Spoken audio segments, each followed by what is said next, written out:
우리 찬양대의 찬양을 들으면 정말 고백하지 않을 수 없었습니다. 주님만이 나의 소망이고 주님만이 나의 반석이시다.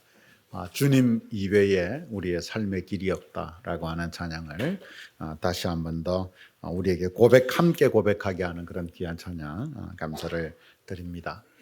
오늘도 우리 하나님 아버지와 그 아들 주 예수 그리스도로부터 우리에게 주시는 은혜와 평강이 여러분 모두에게 넘쳐나시기를 바랍니다. 아마 어떤 분들은 눈치를 챘을지 모르겠지만 제가 계속 이렇게 인사를 하는 것은 사실 에베소서에서 바울이 처음 인사를 나눴던 것을 이 에베소서를 하는 동안 우리가 강의하는 동안 계속해서 그 인사를 우리가 함께 나누고 있습니다. 에베소서를 강의한 지 15번째 만에 이제 우리는 1장을 넘어서 2장으로 넘어오게 되었습니다. 그동안 1장을 14번에 걸쳐서 우리가 함께 살펴보고 말씀을 우리가 함께 배워 나왔지만 사실 그럼에도 불구하고 여전히 아쉬움이 남는 것은 그 1장에서 표현된 하나님의 복과 은혜, 그 놀라운 것, 그것을 우리가 사람의 말로 다 전달할 수 없었기 때문입니다. 그 하나님의 복과 은혜가 너무나 광대했기 때문에 아마 14번이 아니라 우리가 24번을 참 거듭 우리가 이 말씀을 강의했다라고 해도 아마 아쉬웠을 것 같습니다. 우리는 이 1장의 끝에서 이렇게 사실은 스스로 묻게 됩니다. 도대체 우리가 무엇이기에 이렇게 놀랍고 크신 은혜와 복을 우리에게 주셨나이까? 라고 하는 이 고백을 우리는 할 수밖에 없습니다. 1장에서 하나님의 광대한 계획과 은혜와 능력을 보여주신 하나님은 이제 2장의 시작에서 하나님을 향해 있던 우리의 눈을 우리 자신에게로, 사람에게로 돌리게 합니다. 그래서 우리는 사실 이 2장의 시작을 곰곰이 읽어보며 묵상해보면 이런 질문을 바꾸어서 던지게 됩니다.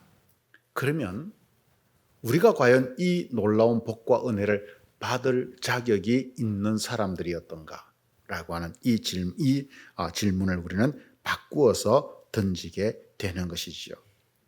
우리 자신을 볼 때 이런 질문을 던지게 된다는 것은 우리가 하나님을 바라보는 것도 중요하지만 우리 자신을 바라보는 것, 이 두 가지가 함께 조화될 때 그 속에서 우리는 진정한 이 신앙세계의 어떤 영적 풍요로움에 이르게 된다라고 하는 것입니다. 여러분, 오늘 본문의 흐름을 따라서 우리는 한번 질문을 해보십시다. 우리는 누구입니까? 그것에 대해서 오늘 본문은 이렇게 대답을 합니다. 1절을 같이 한번 읽어봅시다. 그는 허물과 죄로 죽었던 너희를 살리셨도다. 이 말씀을 우리가 개역 개정판 성경을 보면 사실 좀 더 정확하게 그것을 표현하고 있는 이 개정판 성경들은 살리셨도다라고 하는 말을 좀 작게 혹은 가늘게 그렇게 써놓은 것을 보게 될 것입니다. 왜 그럴까요? 이 부분을 우리가 세번역 성경을 통해서 보면 우리는 그것을 조금 더 알 수 있습니다. 여러분도 전에는 허물과 죄로 죽었던 사람들입니다 라고 그렇게 번역을 하고 있습니다. 여기에는 살리셨도다라고 하는 말이 없습니다. 왜 이런 차이를 보일까요? 바울은 1장에서 긴 문장을 통해서 그 감격 속에서 하나님의 복과 은혜를 말했다라고 했습니다. 그것처럼 2장에서도 그는 1절에서 7절까지 긴 만연체의 문장으로 우리들에게 그것을 하나의 문장으로 들려주고 있다라고 하는 것입니다. 그래서 원어로 보면 살리셨도다라고 하는 이 단어는 사실 5절에서 나오는 그런 단어입니다. 그래서 우리가 5절을 보면 허물로 죽은 우리를 그리스도와 함께 살리셨고 라고 하는 말씀이 나오는데 개역 개정 성경에서는 이 번역의 문맥 속에서 이 번역의 흐름을 좀 더 따라가기 위해서 살리셨다라고 하는 단어를 1절에서도 한 번 더 사용하고 있다라고 하는 것입니다. 하지만 이 문장의 구조상 1절에서 7절까지의 문장의 구조상 1장 1절에서 3절까지의 말씀은 과거 우리의 모습을, 전에 우리의 모습을 보여주고 있고, 그리고 4절에서 7절은 은혜로 일어난 현재의 모습을 우리에게 보여주고 있다라고 하는 것입니다. 그래서 여러분도 전에는 허물과 죄로 죽었던 사람들입니다 라고 하는 이 우리의 과거의 모습을 보다 정확하게 보여주는 이 말씀이 더 정확한 번역이다라고 이야기를 할 수 있습니다. 예수 믿기 전에 우리는 어떤 사람들이었습니까? 우리는 죽었던 사람들, 우리는 허물과 죄로 죽었던 그런 사람들이었다라고 하는 이야기입니다. 그런데 지금 우리에게 바로 하나님의 그 크신 은혜와 능력이 부어졌다라고 하는 이야기입니다. 우리는 본래 허물과 죄로 죽어있던 사람들이었습니다. 다시 말해 우리는 그 복과 은혜를 받을 자격이 조금도 전혀 없는 그런 사람들이었다는 말입니다. 왜 그렇습니까? 허물과 죄들로 죽어 있었기 때문입니다. 바울은 여기서 허물과 죄를 우리 자신의 것들로 보다 직접적으로 우리들에게 표현해 주고자 노력하고 있는 것을 보게 됩니다. 바울은 로마서에서 우리 자신의 과거의 모습에 대해서 이야기를 하면서 죄에 대해서 언급을 합니다. 예를 들어 5장 12절에서 모든 사람이 죄를 지었으므로 사망이 모든 사람에게 이르렀느니라 라고 말합니다. 6장 23절은 죄의 삭은 사망이다 이렇게 말씀합니다. 그런데 이 죄라고 하는 단어를 오늘 본문과 비교해 볼 때 로마서 5장과 6장에 나오는 이 죄라고 하는 단어는 단수로 쓰여지고 있다라고 하는 이야기입니다. 교리적으로 본다면 그 죄, 다시 말해서 아담과 하와가 원래 저질렀던 인간의 어떤 그 원죄, 바로 그것을 가리킨다고 볼 수 있습니다. 인간은 바로 그 근본적 죄로 인해서 죽음에 이르게 되었다라고 하는 것을 말해주고 있지요. 그런데 오늘 에베소서의 본문에서는 이 죄와 허물이라고 하는 단어를 복수로 쓰고 있습니다. 죄들과 허물들로 죽었던 너희들이라고 하는 말입니다. 다시 말해서 원죄를 넘어서서 이것은 복수를 씀으로써 우리가 저질렀던 죄들에 대해서 말해주고 있는 것입니다. 그들의 죄가 아니고 그 죄가 아니고 우리의 죄들로 인해서 우리가 죽게 되었다, 죽어 있었다 이런 이야기입니다. 왜 바울은 이런 표현을 하고 있을까요? 우리 인간은 핑계대기를 좋아하기 때문입니다. 우리가 죄의 삭은 사망이라고 했을 때 우리는 아담 그 할아버지가 왜 그 순간을 참지 못하고 그 열매를 따 드셔서 우리가 이렇게 고생을 하는가라고 우리는 그 아담에게 모든 것을 책임을 전가시키면서 억울한 코스프레를 우리는 스스로 할 수 있습니다. 그래서 우리는 질문합니다. 왜 아담이 그것을 따먹는 것을 막지 않으셨습니까? 라고 그렇게 우리는 질문하기를 좋아하죠.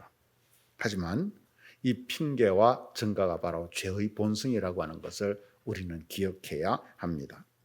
선악과를 따먹은 아담에게 하나님께서 내가 너에게 먹지 말라고 명한 그 나무의 열매를 네가 왜 먹었느냐라고 묻습니다. 그러자 아담은 거기에 대해서 너무나 당당하게 이렇게 대답하죠. 하나님이 주셔서 나와 함께 있게 한 그 여자가 나에게 그 열매를 내게 주므로 내가 먹었나이다 라고 말합니다. 죄의 본성, 그것은 전가고 책임 전가이고 그리고 핑계를 대는 것입니다. 그래서 바울은 우리가 지었던 죄들과 허물들이라고 하는 말을 하면서 죄된 우리의 본래의 모습을 핑계대지 못하도록 오늘 본문 속에서 말하고 있는 것입니다. 아담의 죄 때문이 아니라 우리의 허물과 죄들 때문에 우리는 죽어있던 그런 자들이었다라고 하는 이야기입니다. 그리고 우리는 이 죄에서 벗어날 수 없는 절망적 존재들이라고 하는 것을 2절에서 이어서 이렇게 말씀을 해주고 있습니다. 2절 말씀을 같이 한번 읽어보십시다. 그때에 너희는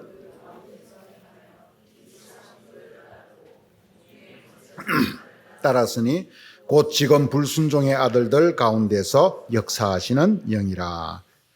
바울은 다시 한번 그때를 이야기합니다. 그러면서 우리의 이전의 상태를 말합니다. 전에 우리는 우리의 죄들과 허물들로 죽어 있었는데 1절에서 말을 한 다음에 2절에서 그렇게 죄 가운데 우리가 살 수밖에 없었던 어떤 영적인 상황, 환경, 바로 그것을 말해줍니다. 먼저 우리가 죄 가운데 행하였던 것은 이 세상의 풍조를 따른 결과였다라고 그렇게 말하고 있지요.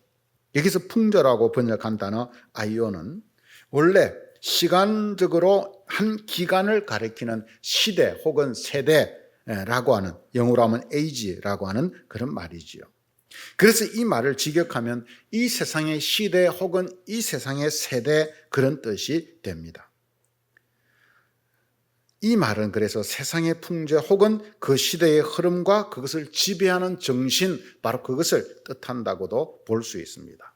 그런데 고린도후서 4장 4절 말씀 속에서는 그들이 믿지 않는 것을 이 세상의 신이 그들의 마음을 어둡게 했기 때문이다라고 말합니다. 세상의 신을 언급하고 있습니다. 즉 세상을 지배하는 악령들이 있다, 이런 이야기지요.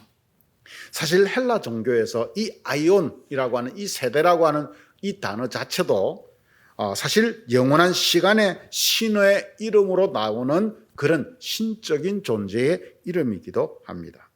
그래서 세상 풍조라고 하는 말은 우리가 이 세상의 신에 의해서 지배당하고 있다, 허물들과 죄들 가운데 살아가는 우리는 바로 그런 어떤 우리가 보다 더 큰 힘의 존재에 의해서 지배당하고 있다, 우리는 그 속에서 살아가고 있다라고 하는 것을 보여주는 것입니다. 사실 우리가 조금 깨어서 이 시대의 흐름을 우리가 한번 살펴보면 우리는 이 속에서 정말 이 시대를 악하게 바꾸어 가기 위해서 힘쓰는 영적 세력들이 있다는 것을 우리는 느끼게 됩니다. 여러분, 오늘날 문명과 기술이 최고로 발달하여가는 오늘 이 시대의 흐름 속에서 우리는 한번 질문해 보십시다. 정말 모든 것이 우리의 손바닥 안에서 세계를 볼 수 있는 오늘 이 시대 속에서 인간의 삶은 정말 더 평화로워졌을까요? 이 속에서 인간의 삶은 더 행복을 향해서 나아가고 있는 것일까요? 어떻습니까? 저는 아니라고 생각합니다.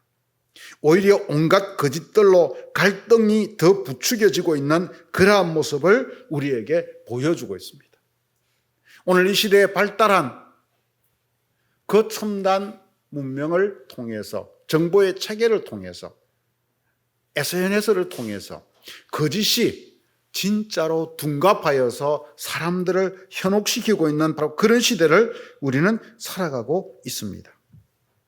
그래서 온갖 거짓들로 갈등을 부추기고 있습니다. 지금 세계는 그동안 경험하지 못했던 극단주의자들이 조장하는 혐오와 갈등과 반목, 이것이 오늘 이 세대의 어떤 풍조의 흐름이다, 우리는 이렇게 볼 수 있지요. 지금 우리나라뿐만이 아니라 우리보다 훨씬 선진국이라고 우리가 여기고 살아왔던 미국 사회는 우리보다 훨씬 더 심각한 이런 어떤 이 세대가 주는 갈등과 혼란을 경험하고 있는 것을 우리는 멀리서 바라보고 있습니다. 그런데 안타까운 것은 일부 기독교인들이 바로 그 속에, 그 갈등 속에 핵심 세력으로 자리 잡고 있다라고 하는 이야기입니다. 여러분, 이 시대는 이처럼 사람을 자신의 패턴대로 찍어내려고 합니다. 우리는 별다른 생각 없이 가만히 이 세대 속에 있으면 자연스럽게 나도 모르게 이 세대에 물들어가게 되고 이 세대의 패턴, 그 모양을 가지게 됩니다. 사단은 풍조와 문화로 자신의 형상을 사람들에게 각인시킵니다. 그래서 바울은 로마서에서 너희는 이 세대를 본받지 말고 오직 마음을 새롭게 함으로 변화를 받아 하나님의 선하시고 기뻐하시고 온전하신 뜻이 무엇인가 분별하라고 말씀합니다. 여기에서 이 세대를 본받지 말라라고 하는 말을 영어 NIV 성경은 더 이상 이 세상의 패턴에 순응하지 말라라고 말하고 있다라고 하는 것입니다. 그러므로 우리는 이 시대 속에 생각도 없이 분별도 없이 살아가다 보면 그 시대가 찍어내는 이 세상의 패턴에 나도 모르게 내몰린 그런 사람이 되어버리고 맙니다. 그것은 마치 물살이 센 강줄기와 같습니다. 가만히 있으면 나도 모르는 사이에 그 강줄기의 힘에 의해서 저 멀리 떠내려가 있습니다. 그러므로 이 세상의 패턴을 거부하고 거슬러 올라가려는 움직임이 있어야만이 우리는 휩쓸려 내려가지 않는다라고 하는 것입니다. 우리는 그것을 저항이라고 이야기할 수도 있겠죠.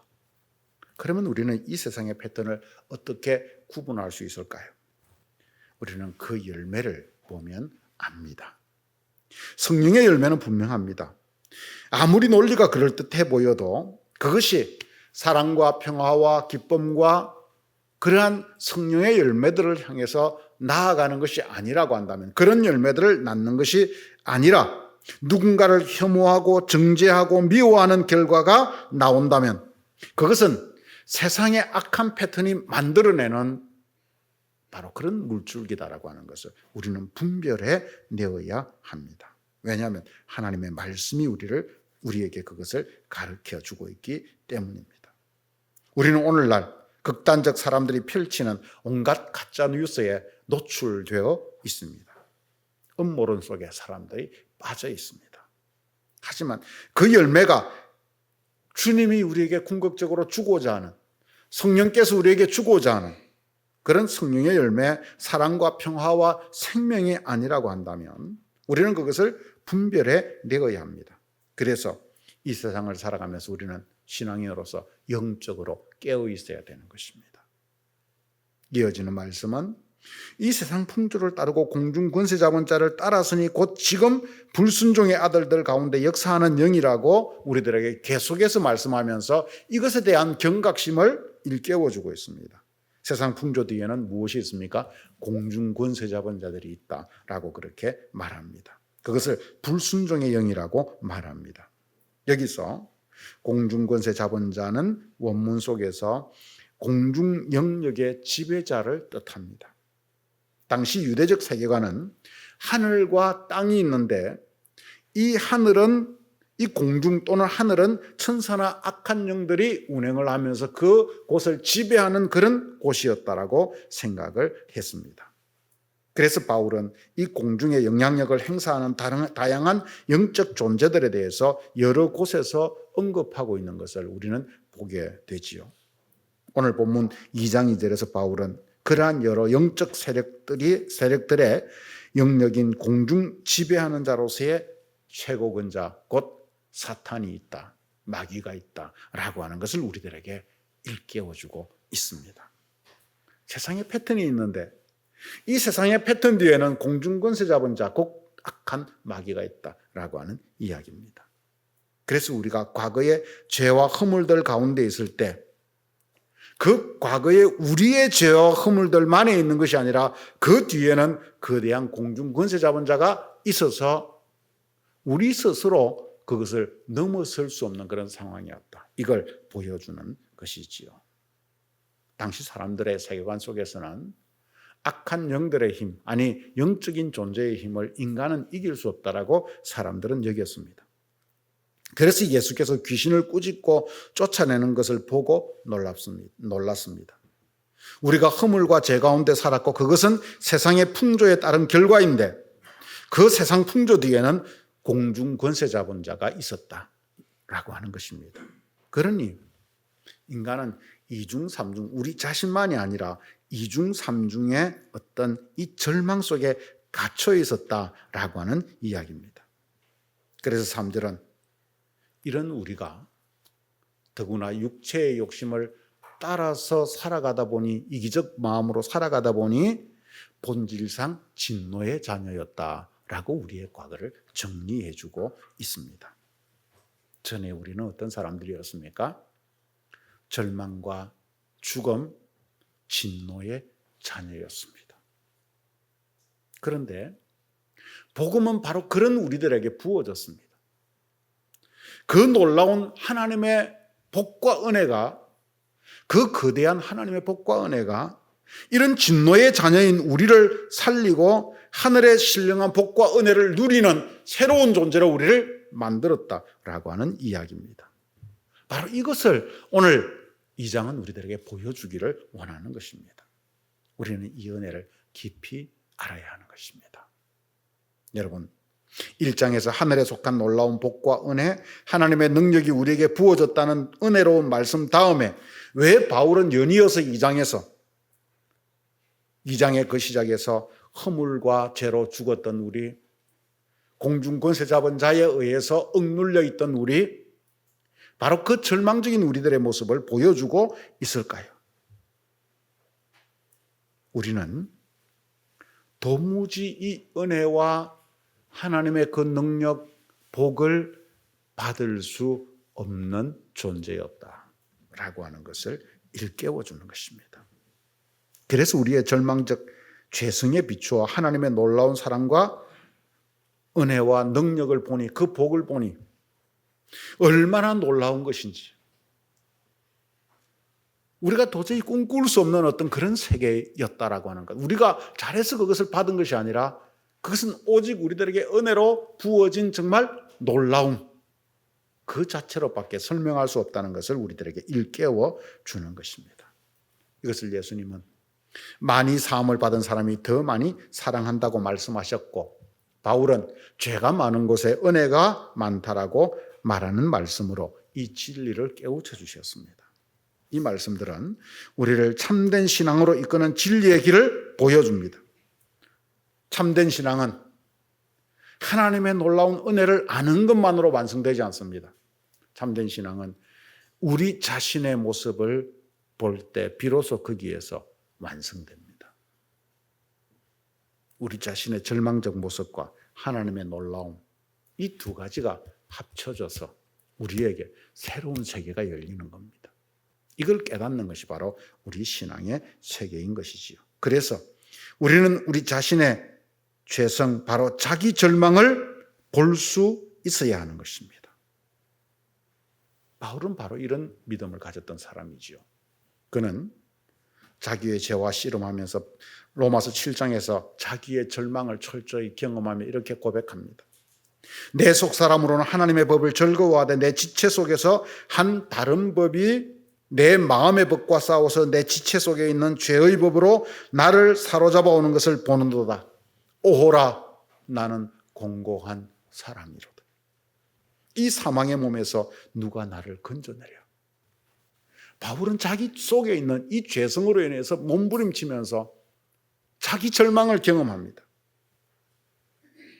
그런데 자기 절망의 끝에 무엇이 자리 잡고 있습니까? 로마서 7장에 이어지는 8장은 복음과 승리의 기쁨, 그 탄성으로 시작을 하는 것을 보게 됩니다. 그러므로 이제 그리스도 예수 안에 있는 자에게는 결코 정죄함이 없나니, 이는 그리스도 예수 안에 있는 생명의 성령의 법이 죄와 사망의 법에서 너를 해방하였습니다. 바울은 이 공고한 죄성 속에 있는 나를 누가 건져낼 수 있을까 절망하고 있을 때 바로 거기에서 예수 그리스도의 이 복음의 빗줄기를 발견한 겁니다. 예수 안에 있는 생명의 성령의 법이 죄와 사망의 법에서 나를 해방하였다. 그래서 나는 자랑할 것이 없도다. 이렇게 말하는 겁니다. 그리고 이 세상의 그 무엇도 우리를 하나님의 사랑에서 끊을 수 없다고 그는 8장 마지막에 승리를 선언하고 있습니다. 바울은 자기의 죄됨과 절망을 경험함으로 마침내 하나님의 온전한 사랑을 더 깊이 깨닫게 되었던 것이죠. 여러분, 이 신앙의 길이 보이십니까? 바울은 그래서 자기 자신에 대해서 늘 우리에게 이렇게 고백합니다. 내가 죄인 중에 괴수다. 내가 죄인 중에 괴수다. 이 고백 속에서 그는 평생 자기의 믿음의 길을 갔다는 이야기입니다. 그러므로 우리의 신앙은 하나님의 광대하심과 그 은혜와 능력도 알아야 되지만 본질상 진노의 자녀여 죄인 중에 괴수일 수밖에 없는 우리 자신을 함께 알아야 돼요. 이게 우리의 신앙의 출발점입니다. 그래야 우리의 신앙은 올바른 신앙이 됩니다. 율법주의가 아닌, 혹은 자기에 의해 사로잡힌 자가 아닌, 자기 자랑에 빠진 자가 아닌, 남을 정죄하는 자가 아닌 정말 참된 신앙인이 된다라고 하는 이야기입니다. 예수님은 이 땅을 사시면서 수많은 죄인들의 친구로 사셨습니다. 당시 종교 지도자들이 부정한 죄인으로 규정하며 멀리했던 세리와 창기들의 친구가 되셨습니다. 그들과 밥을 먹었습니다. 심지어 가늠하다 현장에서 잡힌 여인에게 나도 너를 정죄하지 아니하노니 가서 다시는 죄를 범하지 말라면서 그 여인을 용서해 주었습니다.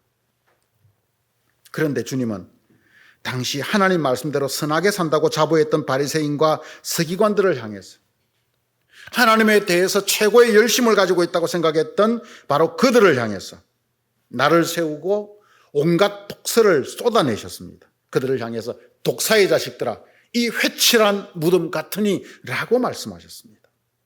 거룩한 성전에서 주님은 채찍을 드셨습니다. 왜 그러셨을까요? 이유는 단 하나입니다. 그들이 가지고 있던 죄가 창기의 죄보다 세리의 죄보다 더 무서운 죄였기 때문입니다. 그들은 자기를 스스로 의롭다 여겼지만, 그래서 정말 도덕적 삶을 살아갔지만 실상은 그 속은 그렇지 않았기 때문입니다. 이 말은 인간의 가장 큰 죄는 소위 말해서 내가 옳다라고 여기는, 나는 완벽하다라고 여기는 이 자기의에 빠지는 것이라는 말입니다. 당시 종교 지도자들은 자기들은 율법을 다 지키는 의인이라고 여기는 자기의에 철저히 빠져 있었습니다. 그런데 그 결과가 무엇이었습니까?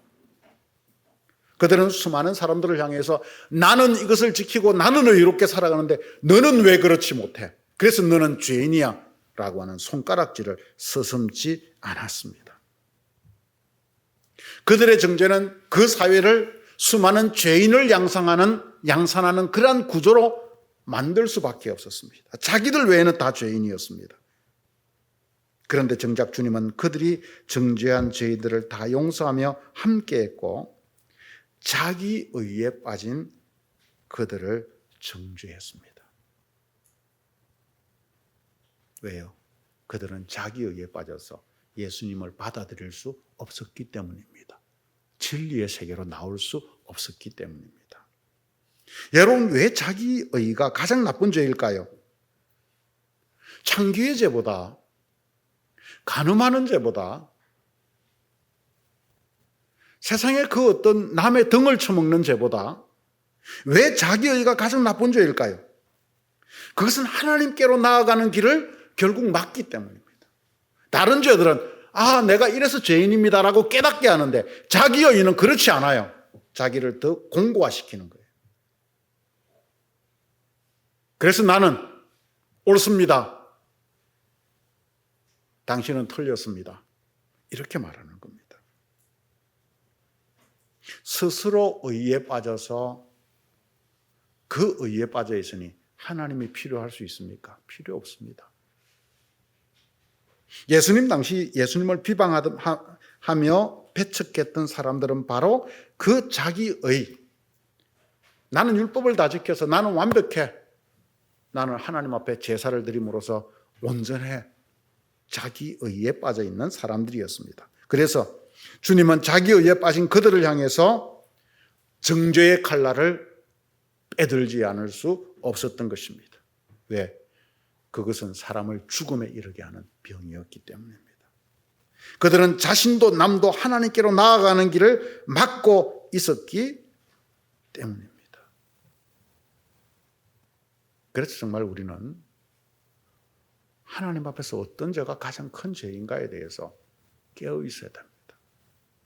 사랑하는 성도 여러분, 이것은 오늘 우리들에게도 마찬가지입니다. 우리는 진리의 길을 가면서 끊임없이 자기의를 경계해야만 합니다. 그런데 이 자기의는 신앙생활을 오래 한 사람일수록, 또 나 스스로 신앙생활을 누구보다 잘한다라고 모범적으로 한다라고 여기는, 바르게 한다는 모범생일수록, 착한 사람일수록, 열심히 하는 사람일수록 빠지기 쉬운 함정이라는 겁니다. 공중것에 잡은 마귀는 우리가 세상에 펴튼 대로 따라가게 하다가 그렇게 따라가지 않을 때 최후 수단으로 우리를 바로 이 자기의에 빠지게 만드는 것입니다. 그런데 그게 가장 무서운 죄입니다. 그래서 1장에서 하나님의 크신 복을 말한 바울은 2장에서 우리에게 우리가 얼마나 절망적인 자인가 이걸 보여주고자 하는 겁니다. 어느 누구도 자기를 자랑하지 못하도록 만드는 것입니다. 우리의 신앙은, 우리의 이 믿음의 길은 우리 자기 절망에서부터 시작해야 된다는 것을 우리는 기억해야 됩니다. 우리는 자기 허물과 죄로 죽었던 죄인들입니다. 우리는 공중권세 잡은 자와 세상의 흐름을 이기지 못해 마침내 진노의 자녀가 된 절망적 존재들입니다. 이것에 대해서 끊임없이 깨어서 자기의에 대해서 잘라내지 않으면 우리는 또 다른 바리새인이 되고 서기관이 되고 제사장들이 되는 것입니다. 저는 참회의 시간에 저를 잠시 돌아보는 순간에 어떤 때는 주 앞에서 주님, 제가 죄인 중에 괴수입니다. 이 고백을 하지 않을 수가 없습니다. 그런데 안타까운 것은 이 고백을 매일 매 순간 해야 되는데 제 스스로 그렇게 하지 않는다는 겁니다. 나도 어느 순간 내가 옳은 줄 알고 있어요. 그래서 하나님 없이 살고 있을 때가 많더라. 이런 이야기입니다. 그래서 저는 주님이 내가 도저히 이 구제불능인 죄인 중에 괴수인이 목사라도 저 목줄을 채워서 붙잡아 놓아야 되겠다.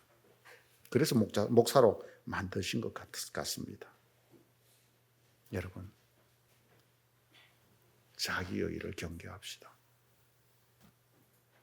인간은 아무리 내가 완벽하게 모든 걸 한다고 해도 완벽할 수 없습니다. 우리는 오를 수 없습니다. 우리는 모두 진노의 자녀요 죄인 중에 괴수입니다. 우리는 아담의 죄로 죽음에 이르는 것이 아니라 우리 자신의 죄로 죽음에 이르렀던 자들입니다. 공중것에 잡은 자에 의해서 절망적으로 포위되어 있던 자들입니다.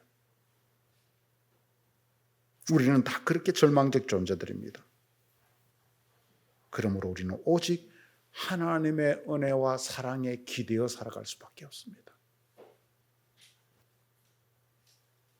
그 은혜 앞에 우리는 머리 숙일 수밖에 없습니다. 바로 거기에 죄가 많은 곳에 넘치는 은혜가 있는 것입니다. 오늘 1장에서 하나님의 복과 은혜를 말하던 그 바울이 우리들에게 너희는 허물과 죄로 죽었었어 라고 말하는 이유가 바로 여기에 있는 것입니다. 이 자기의를 벗어난 자기 죄인의 고백 속에서 나오는 이 은혜와 능력을 누리는 저와 여러분들이 되시기를 바랍니다. 그래서 그 진리의 세계로 한 걸음 더 다가설 수 있는 그런 믿음의 사람들이 되시기를 주님의 이름으로 간절히 축원드립니다. 같이 기도하겠습니다. 하나님 은혜를 감사합니다. 그렇게 큰 하나님의 복과 은혜가, 하나님의 능력이, 그 구원이 우리에게 주어졌는데 하나님, 정작 우리는 허물과 죄로 죽어있던 자들이었습니다. 죄인 중에 괴수였습니다. 그것이 바로 우리였습니다. 하지만 우리는 이 고백을 하지 않고 그 은혜에만 도취되어 살아가기에 바리새인처럼 남들을 정죄하는 잘못된 자리에 있을 때가 참 많습니다. 그런 우리의 모습을 용서하여 주시옵소서. 아버지, 오늘 다시 한번 간구합니다. 우리의 절망을 보게 하옵소서. 우리의 절망 속에서 주님의 빛을 보게 하옵소서. 우리의 무능함 속에서 하나님의 능력을 보게 하옵소서. 그래서 그 속에서 온전한 하나님의 그 크신 은혜를 우리 모두가 더 깊이 깨닫는 은총의 자리로 나아가는 자들이 되게 하옵소서. 예수님의 이름으로 기도드렸습니다. 아멘.